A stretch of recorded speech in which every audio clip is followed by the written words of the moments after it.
जाके पैर न फटे भी भाई, सो क्या जाने पीर पर आई। हम लोग तो रोज लाठी डंडे खा रहे हैं इस सरकार से। ये तो सैलाब आ गया जेनजी का, इसको नहीं संभाल सकते। झारखंड में अगर पर्चे लीक हुए हैं तो उसके लिए भी आवाज उठानी चाहिए और मीडिया के साथियों से मैं कहूंगा, जो स्थिति है वहां बहुत सारे लोगों को रिपोर्टिंग करना मुश्किल हो गया। नमस्कार दोस्तों, दिल्ली के जंतर मंतर पर छात्रों के आंदोलन के खत्म होने के बाद एक नई बात शुरू हो गई। क्या सिर्फ इस्तीफा देने से व्यवस्था में सुधार हो जाएगा? क्या जो आंदोलनकारी और उनके पीछे से जो राजनीतिक दल देश के नौजवानों को भड़का रहे थे, क्या वो सच में नौजवानों के भविष्य को लेकर चिंतित हैं? इन सभी विषयों पर एक बहुत ही गंभीर चर्चा दोस्तों न्यूज़ 24 के इस डिबेट शो में हुई है। आइए इस डिबेट को आप देखिए। और एक निवेदन है, चैनल को अगर अभी तक आपने सब्सक्राइब नहीं किया है, सब्सक्राइब जरूर करें। चलिए शुरू करते हैं। आता हूं धीरेन्द्र मुन्ना जी आपके पास। अजय जी सच पूछिए तो ये जो पूरा छात्रों का आंदोलन है, और छात्रों के आंदोलन को हम लोग राजनीतिकीकरण करना भी नहीं चाहते थे, करना भी नहीं चाहिए। लेकिन इन मुद्दों को, जो छात्रों का मुद्दा, युवा का मुद्दा है, महंगाई बेरोजगारी का मुद्दा, इस मुद्दे पर विपक्ष लगातार सामूहिकता के साथ लड़ता रहा है, सड़क पे भी, संसद में भी। आप देखिए 3 मई के आसपास जब ये पेपर लीक पहली बार हुआ इस वाले में 2026 नीट का, तो बहुत सारे अखबार वाले भी, मीडिया वाले भी, जब हम प्रश्न करते थे कि इस्तीफा दो, यही शिक्षा मंत्री का सुधार लाओ और सही से एनटीए का काम करो, तब भी सरकार मानने को रियल बातें तैयार नहीं थी। उस स्थिति में जनता जब जागती है, युवा जब जागा, संवेदनहीन सरकार को लगा कि अब उसकी सत्ता चली जाएगी, और इस स्टेज में जब दिल्ली के हाट पर, जंतर मंतर पर आकर के उनको लड़ना पड़ा, लाठी डंडों का प्रहार झेलना पड़ा, तब जाकर के इस सरकार को लगा है, और सरकार डर करके ये की है, ये सरकार इस्तीफा दी नहीं है, इस्तीफा छीना है इन विद्यार्थियों ने, युवाओं ने। और आने वाले समय में लोकतंत्र में अहिंसात्मक तरीके से सरकार के साथ इसी तरह पेश आना होगा। किसी को भगवान बनाने की जरूरत नहीं है। जब हम भगवान बनाने लगते हैं, भक्ति करने लगते हैं, सरकार जो है जो कहीं ना कहीं तनाशा हो जाती है। और दूसरी बात, लास्ट, जाके पैर न फटे भी भाई, सो क्या जाने पीर पर आई। हम लोग तो रोज लाठी डंडे खा रहे हैं इस सरकार से, तो हमें इस दर्द का एहसास है। जो सरकार तानाशाही में है, जो खुद राजा अनपढ़ है, इन बच्चे, जनता जागरूक हो गई, जेनजी जागरूक हो गया, मजबूरी हो गई है इस सरकार की। लोकतंत्र की रक्षा और संविधान की रक्षा का भी काम इन बच्चों ने किया है। इनको जितना सैल्यूट किया जाए, सलाम किया जाए, वो कम है। और आने वाले समय में भी देश में लोकतंत्र रहे, सारा विपक्ष सब मिल करके हम जो है सही डायरेक्शन में देश की राजनीति चले। ठीक है, मैं समझ गया। निवान शर्मा जी और शमशान नहीं हो। ठीक है, निवान शर्मा जी, फिर इस आंदोलन का, इस दबाव का, कि ये जो इस्तीफा हुआ उसका पूरा क्रेडिट आप लोग सीजेपी को ही क्यों दे रहे हैं? विपक्ष के बाकी लोग भी तो जोर लगा रहे थे, आंदोलन कर रहे थे।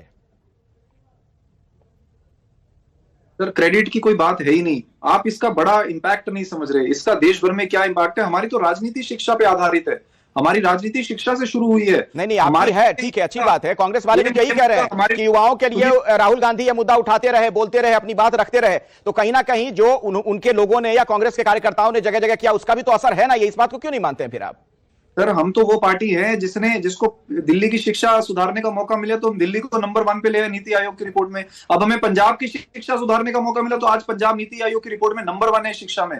तो हमारा तो मुद्दा है, हमारा तो इमोशनल कनेक्ट है। हम ये कह रहे हैं आज देश के अंदर युद्ध छिड़ गया है। आप मेरी बात गंभीरता से सुनिएगा। युद्ध क्या है? युद्ध है जेन जी और अंधभक्तों के बीच में। तो करना, परेशान हो गए हम लोग 2.5 साल से, ये भी परेशान हो गए, हम भी परेशान हो गए, करो फिर। चलो भाई, आज जेनजी ये कह रहा है कि देश का मुद्दा होगा शिक्षा, अंधभक्त ये कह रहे हैं कि देश का मुद्दा होगा मोदी जी। तो ये युद्ध है शिक्षा वर्सेस मोदी जी। अब आप ये डिसाइड देख लीजिए कि आगे ये युद्ध कहां जाने वाला है। एक छोटा सा डेटा आपके साथ शेयर करता हूं, ऑफिशियल डेटा और बड़ा गंभीर डेटा है, इसको देखिएगा। आज हमारे देश में एक अपडेट जरा मैं दे दूं। 1 मिनट निवान जी, रोक रहा हूं। एक बड़ी खबर आ गई है, कनॉट प्लेस में इंटरनेट सेवा फिर से बहाल कर दी गई है। अभी कुछ ताजा जो जानकारियां आ रही है दर्शकों तक पहुंचा दे। बंद मेट्रो स्टेशन के दरवाजे खुल गए हैं और धर्मेंद्र प्रधान के घर पहुंचे हैं अमित शाह। ये भी एक बड़ी जानकारी आपको दे दें। और जंतर मंतर पर जो छात्र जमा थे, अब वो धीरे धीरे वहां से जाने लग गए हैं। उनकी मांगे मान ली गई हैं। उसके बाद ये आंदोलन वहां से अब खत्म हो रहा है। और इसी के मद्देनजर जो मेट्रो स्टेशन में वहां पर जो बंद कर दिया गया था उसका गेट, उसे भी खोल दिया गया है। धर्मेंद्र प्रधान भी अमित शाह के घर पर पहुंच गए हैं। वहां से क्या और जानकारी आएगी, हर अपडेट, ताजा जानकारी आप तक हम पहुंचाते रहेंगे। निवान शर्मा जी, जल्दी से अपनी बात पूरी करिए, छोटे में बिल्कुल, फिर जाता हूं धीरेन्द्र जी के पास। देखिए, आपको मैं डेटा दे रहा था, ऐसे नहीं रिजाइन कर दिया इन लोगों ने।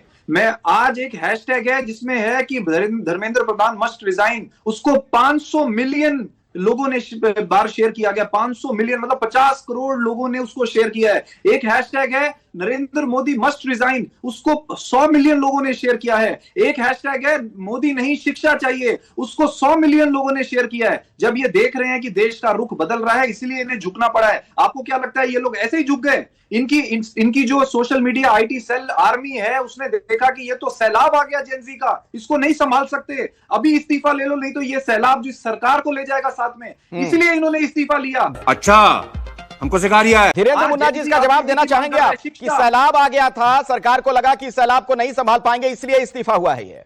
धीरेन्द्र मुन्ना जी। अखिलेश जी, ये झूठ का क्रेडिट की लड़ाई ये विपक्ष वाले लोग करते रहे, इनको संवेदनशील होना पड़ेगा।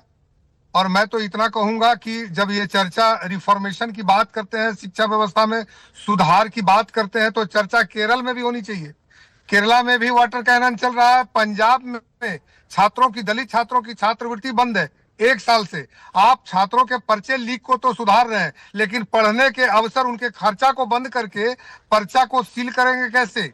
ये सवाल अगर देश के हर एक मुद्दों पर अगर होनी चाहिए, हर एक राज्यों में होनी चाहिए ना, उसका झारखंड में अगर पर्चे लीक हुए हैं तो उसके लिए भी आवाज उठानी चाहिए। ये बड़ी अच्छी बात कही आप। और मीडिया के साथियों से मैं कहूंगा कि आप लोगों ने दिल्ली में जिस तरह से छात्रों के आंदोलन को कवर किया है, उसके लिए साधुवाद। लेकिन वाटर कैनन अगर चल रहा है केरला में, वाटर कैनन अगर चल रहा है पंजाब में, अगर चल रहा है पुलिस की जातियां झारखंड में, अगर चल रहा है तेलंगाना में, तो सेलेक्टिव होकर के काम करना चाहिए विपक्ष के लोगों को भी, क्योंकि बच्चे अपने हैं, ये कोई गैर तो है नहीं। तो वहां के बच्चों की आवाज दिल्ली में क्यों नहीं बोली जाती है? विपक्ष के लोग उसको क्यों नहीं उठाते हैं? सवाल ये है, ये देश जानना चाहता है विपक्ष के नेताओं से कि आखिर उन बच्चों की क्या गलती है कि वहां के पर्चे लीक होते हैं तो विपक्ष के नेता सवाल नहीं उठाना चाहते। सिर्फ अपने एजेंडा पर, मैं तो अगर ये जो आंदोलन हुआ है स्वस्फूर्त आंदोलन था, ये पवित्र आंदोलन था, लाख उनके कंधे पर इन लोगों ने अपने झंडे देने का प्रयास किया। लेकिन मैं तो बधाई देता हूं उन छात्रों को कि विपक्ष के लोगों को भी उन्होंने आईना दिखाया है। और समाजवादी पार्टी के प्रवक्ता जी बैठे हुए हैं, इनके समय में भी पर्चे लीक होते थे ना, पर्चे लीक होते थे तो क्या होता था उस समय? और पर्चे लीक होने के बाद एक ही इन्हीं के स्वजातीय लोगों को उत्तर प्रदेश में आधे से ज्यादा नौकरियां दी जाती थी। नहीं, सब चीजों की भी चर्चा पर्चे लीक होने वाली बात जो आप कह रहे हैं मुन्ना जी, वो मैं एक आंकड़ा भी दर्शकों के सामने रख देता हूं। बड़े पेपर लीक की बात की जाए तो साल 2002 से 25 तक का पूरा आंकड़ा मेरे पास है। 1 लाख से ज्यादा कैंडिडेट जिनमें प्रभावित हुए, 45 ऐसे मामले सामने आए हैं 2002 से 25 तक, और 3 करोड़ 86 लाख इसमें प्रभावित हुए छात्र। इस पूरे मामले में 1658 गिरफ्तारियां हुई, चार्जशीट दाखिल होती है 925, और 23 साल में सजा कितने लोगों को मिली? सिर्फ 2 मामले में सजा मिलती है। और कितने लोगों को सजा मिलती है? 16 लोगों को। 2 मामलों में 16 लोगों को सजा मिलती है और उनको भी जमानत मिल जाती है। तो ये तो उसके लिए पूरा तंत्र दोषी है और कोई एक सरकार नहीं, ये होता आया है। तो सवाल यही है कि चीजें कब होंगी, लीक प्रूफ पूरा सिस्टम बनेगा कब? लेकिन सवाल मेरा शीतल जी आपसे यह है, एक तो आपकी बात अधूरी रह गई थी, माफी चाहूंगा, अपनी बात आप पूरी कर लें। ये पूरा जो आंदोलन चला है सीजेपी का, कॉकरोच के नाम पर एक पार्टी बनती है और ऐसे आगे जाकर सरकार को झुकना पड़ जाता है, इसे आप कैसे देखते हैं? ये आंदोलन आपकी नजर में कैसा नजर आता है आपको? देखिए, इस आंदोलन ने बहुत अच्छी बातें की हैं। एक तो यह है कि इसने लोकतंत्र को स्थापित करने में मदद की है हमारे समाज में। इसने विश्वास दिलाया है कि हम एक लोकतांत्रिक देश हैं। हमारे पड़ोसी देशों में बहुत जगह अव्यवस्थाएं रही हैं, हम वैसे नहीं हैं। और हमारे यहाँ आंदोलन होंगे, सड़कों पर होंगे, संसद में बहस होगी, सरकारें कभी नहीं मानेंगी, कभी झुकेंगी, और ये सब चीज लोकतंत्र की एक तरह से कहें कि धड़कन है। ये सब होना चाहिए। ये होता है तो एक हम जीवित और लोकतांत्रिक समाज के तौर पर नजर आते हैं। एक तो इसमें अच्छा ही है। दूसरे, जैसा आपने सुना, उन्होंने इसमें किसी भी किस्म के विभाजन को इनकार किया, बहुत बड़ी बात है ये। उन्होंने सांप्रदायिक विभाजन को भी, आपने जो दिखाया था उसमें उस लड़के ने मना किया, सौरभ दास ने, ये बहुत अच्छी बात है। जेंडर डिवीजन को भी देखिए, बहुत से बच्चियां आई, अपने परिवार के साथ आई और अकेले भी आई और सुरक्षित उन्होंने महसूस किया। उन्होंने असुरक्षा महसूस की तो पुलिस से की, बच्चों से और साथ में आए हुए युवाओं से नहीं। ये बहुत अच्छी बात थी। तो इस आंदोलन में ये बहुत सारी अच्छी बातें हुई। तीसरी जो बात हमारे आपके पेशे से जुड़ी हुई है, लेकिन उसको कहना चाहिए, बिल्कुल, हमारे आपके पेशे की जो स्थिति है वहां बहुत सारे लोगों को रिपोर्टिंग करना मुश्किल हो गया। ये हमें अपने अंतर्मन में झांकना होगा कि हम कैसी पत्रकारिता कर रहे हैं कि हम किसी मास मूवमेंट में वेलकम न किए जाते हैं बल्कि हम हेट किए जा रहे हैं। तो हम क्या कर रहे हैं, हम कैसी पत्रकारिता करते रहे हैं, ये हमें हमारे लोगों को समझना चाहिए।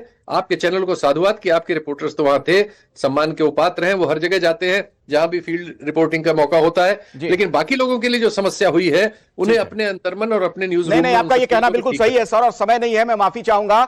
एक वाइब्रेंट डेमोक्रेसी के लिए, जीवंत लोकतंत्र के लिए सड़कों पर जो आंदोलन होता है वो बड़ा जरूरी होता है, उसका अपना महत्व है। और दरअसल ये ना तो किसी की जीत है ना हार है, ये लोकतंत्र की जीत है। बहुत बहुत धन्यवाद आप तमाम मेहमानों का इस चर्चा में शिरकत करने के लिए। Bye bye, tata, goodbye, गया।